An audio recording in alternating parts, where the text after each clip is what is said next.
Good morning. BSc part first physics के अंदर जो पेपर सेकंड है उसमें फर्स्ट चैप्टर है वेक्टर्स और स्केलर। तो पहले तो वेक्टर और स्केलर के बारे में कुछ वो जानकारियाँ जो आपको पहले से हैं मैं यहाँ पे ब्रीफ कर देता हूँ। मेन जो पोर्शन है वो हम नेक्स्ट लेक्चर में शुरू करेंगे, तो इसको आप रिवाइज ज़रूर कर लें। जो ये पोर्शन आप शायद 11th या 12th में जानते हैं, और जो मेन पोर्शन है वो मैं आपको नेक्स्ट टाइम बताऊंगा। तो आप जानते हैं दो तरह की फिजिकल क्वांटिटी या भौतिक राशियां होती हैं, एक तो अदिश और दूसरी सदिश। अदिश राशियां यानी जिसमें केवल मैग्नीट्यूड होता है, जैसे टेम्परेचर है, वॉल्यूम है, स्पीड है, टाइम है। और जो सदिश राशियां हैं यानी वेक्टर जो राशियां हैं, इसमें magnitude as well as direction दोनों जो हैं वो इम्पॉर्टेंट होती हैं। जैसे वेग है यानी velocity, displacement, force, acceleration, electric field, magnetic field, ये सब जो हैं वो वेक्टर क्वांटिटीज़ हैं। वेक्टर को किस तरह से लिखा जाता है ये भी आप जानते हैं कि एक एरो के जो निशान है उससे आप वेक्टर को लिखते हैं। तो उस के बारे में आपने पढ़ा होगा कि वेक्टर और यूनिट वेक्टर कैसे लिखे जाते हैं, कि एक्स, वाई और जेड की डायरेक्शन में जो यूनिट वेक्टर है वो आप आई जे के कैप, आई कैप, जे कैप, के कैप जो है वो यूनिट वेक्टर कहते हैं। तो कोई भी कोऑर्डिनेट सिस्टम यदि एक्स वाई जेड है मान लीजिए, और ओ इसका ओरिजिन है, तो यहाँ से कोई पॉइंट पी है जिसके कोऑर्डिनेट एक्स वाई जेड हैं, तो ओ पी वेक्टर जो है इसका जो ओ के सापेक्ष जो स्थिति सदिश है या पोजीशन वेक्टर है वो लिखा जाता है एक्स आई प्लस वाई जे कैप प्लस की जेड के कैप, क्योंकि ओरिजिन के जो कोऑर्डिनेट हैं वो 0 0 0 हैं और पी के कोऑर्डिनेट एक्स वाई जेड हैं, तो इस तरह से लिखा जाएगा। इसी तरह से कुछ वेक्टर्स के बारे में जो एडिशन के कुछ रूल्स हैं, जिसमें एक है लॉ ऑफ जो वेक्टर्स के लिए ट्रायंगल का या त्रिभुज का नियम जिसे कहते हैं। तो आर वेक्टर रिजल्टेंट है, यहाँ पे दो वेक्टर दिखाए गए हैं, ए बी वेक्टर पी है और बी डी जो वेक्टर है दैट इज क्यू। तो इन दोनों वेक्टर्स का जो सम है वो इस डायगोनल ए डी से लिखा जाता है। तो P vector plus Q vector is equal to R vector. तो इसको कहते हैं त्रिभुज का नियम या लॉ ऑफ ट्रायंगल। इसी तरह से देखिए वेक्टर के बारे में एक समानांतर चतुर्भुज का नियम भी होता है, पैरेललोग्राम, लॉ ऑफ वेक्टर्स। कि मान लीजिए दो वेक्टर हैं पी एंड क्यू, जिनके बीच का जो एंगल है that is suppose theta. Theta जो है वो यहाँ पर दोनों वेक्टर्स के बीच का एंगल है। दोनों वेक्टर्स के बीच का एंगल, ये वाला जो एंगल है दैट इज थीटा। तो इस वेक्टर का जो सम आएगा कि पी वेक्टर और क्यू वेक्टर का जो सम है वो देखिए आप यहाँ पर एक समानांतर चतुर्भुज बना करके कि बी पॉइंट से बी सी वेक्टर बनाइए जो कि ए डी के बराबर हो और डायरेक्शन भी सेम हो, तो बी सी की वैल्यू भी क्यू के बराबर होगी। तो यहाँ पर जो रिजल्टेंट है वो आर से दिखा जाएगा जो कि समानांतर चतुर्भुज का डायगोनल है। तो इसकी कैलकुलेशन आप कर सकते हैं कि ये जो रिजल्टेंट है वो मान लीजिए पी वेक्टर के साथ अल्फा एंगल बनाता है।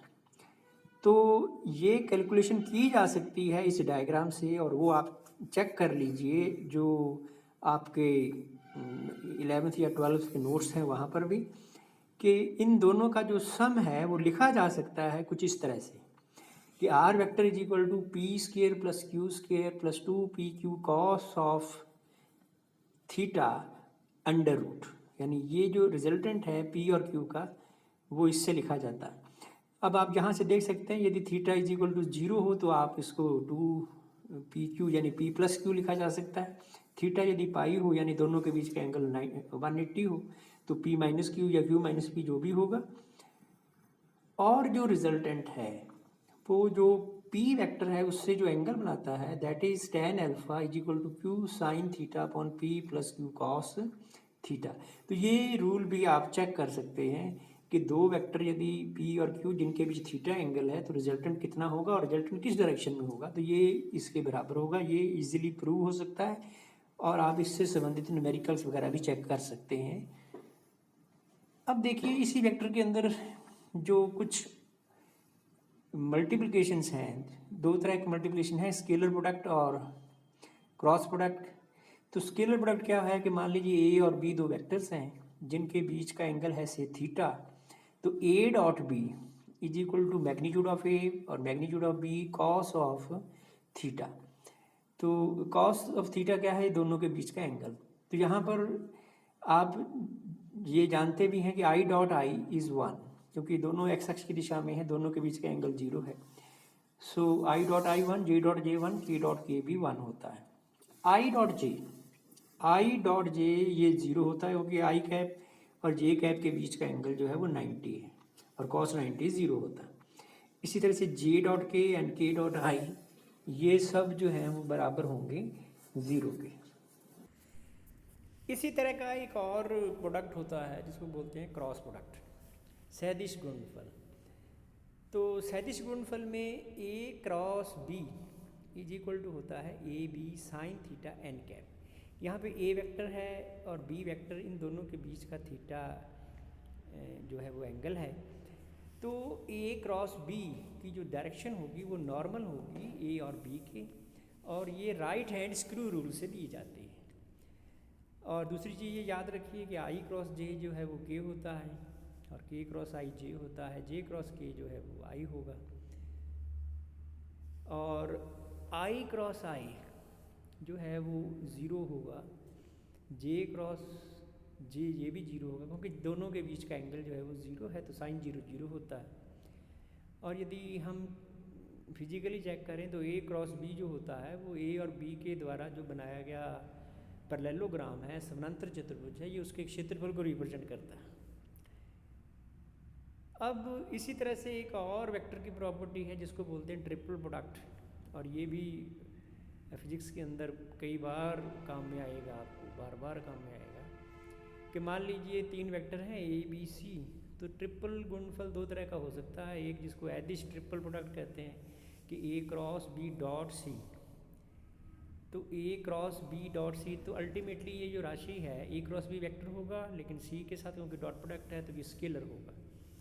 तो वास्तव में एक जो पैरेललोपाइड है या समानांतर षटफलक है उसके आयतन को रिप्रेजेंट करता है, जिसकी जो डायरेक्शंस हैं वो ए बी और सी वेक्टर से दी जाती हैं।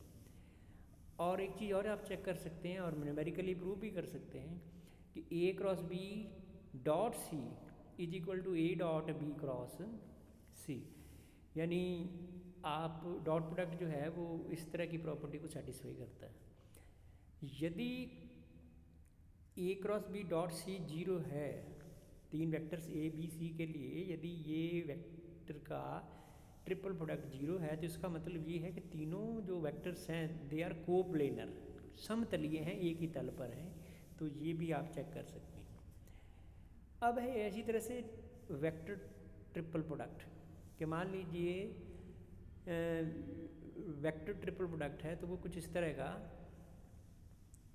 कि A cross B cross C, A cross B cross C, तो ये लिखा जा सकता है B A dot C minus C A dot B.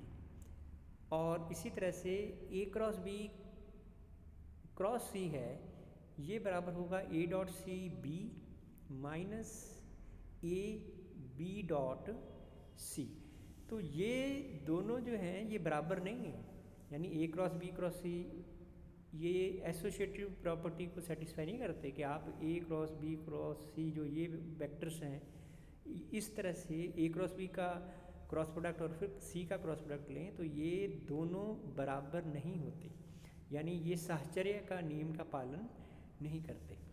तो देखिए ये तो थी कुछ बेसिक प्रॉपर्टीज़ जो वेक्टर की हैं, जिसको डिटेल में आप पढ़ के आ रहे हैं। तो यहाँ पर हम इन प्रॉपर्टीज़ को आगे यूज़ करेंगे।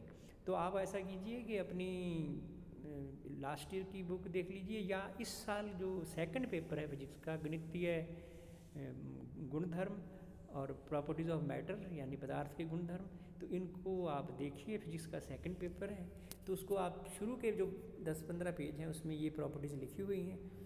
कल से हम शुरू करेंगे जो मेन पोर्शन है यहाँ पर वो है scalar field and vector field, और फिर उसके आगे ग्रेडियंट, डाइवर्जेंस, कर्ल वगैरह जो हमारे इस चैप्टर का मेन पोर्शन है, हम उसी को शुरू करेंगे। तो ये आप इसको ज़रूर चेक करिए।